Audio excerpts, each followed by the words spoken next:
Well, as the U.S. government shutdown continues to drag on, the U.S. Federal Reserve is heading towards a rate decision without the usual data points it relies on. But our guest today says that an interest rate cut is still likely despite that data blackout. Joining us now to discuss is Eli Nier, U.S. macro strategist with TD Securities. Eli, welcome to the show, your very first appearance on Money Talk Live. Yeah, thanks, Anthony. Thank you for having me. All right, Eli, we didn't get a U.S. jobs report on Friday because of the shutdown. What do you think we would have seen in that data? Yeah, we actually had an above consensus 100K forecast. Consensus had about a 50K NFP, and we were above that, likely due to seasonal effects. Seasonals tend to be strong for September, but even when taking that into account, our 100K forecast would have been well below the 240K we saw in September 2024. So overall, even though we were above what the market was expecting, it would be in line with the low fire, low hire labor market that TD strategy has been flagging. All right, so what's the biggest risk with the shutdown? Is it the potential for government job losses, or is it just due to uncertainty due to the lack of data? Yeah, we don't see a huge downside risk to growth from the shutdown. We are estimating about a 0.2 percentage point impact on GDP for every month the shutdown lasts. So even if you get the longest shutdown on record, you wouldn't see a major drag on growth.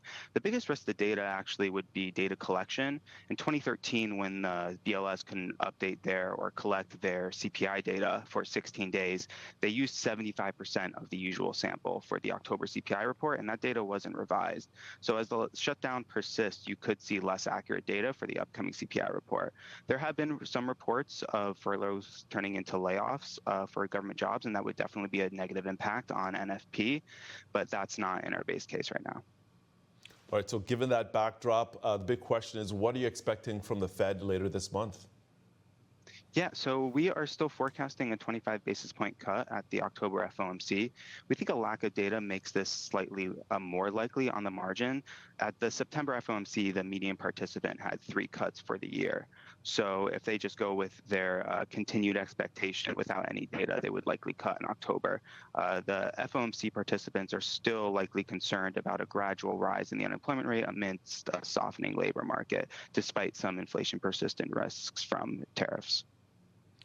All right, so given all this uncertainty, what are you thinking about the general state of the U.S. economy? What do you see going forward? Yeah, so we are actually expecting a slowdown towards the end of this year and beginning of next year, mainly a slowdown in consumption as the consumer becomes a bit more cautious due to rising prices from tariffs. We are likely to see a pretty strong report for Q3 based off some of the monthly numbers we've already gotten, but we expect that to taper off a bit. We're not looking for a deterioration, we're looking for more of a slowdown as uncertainty persists.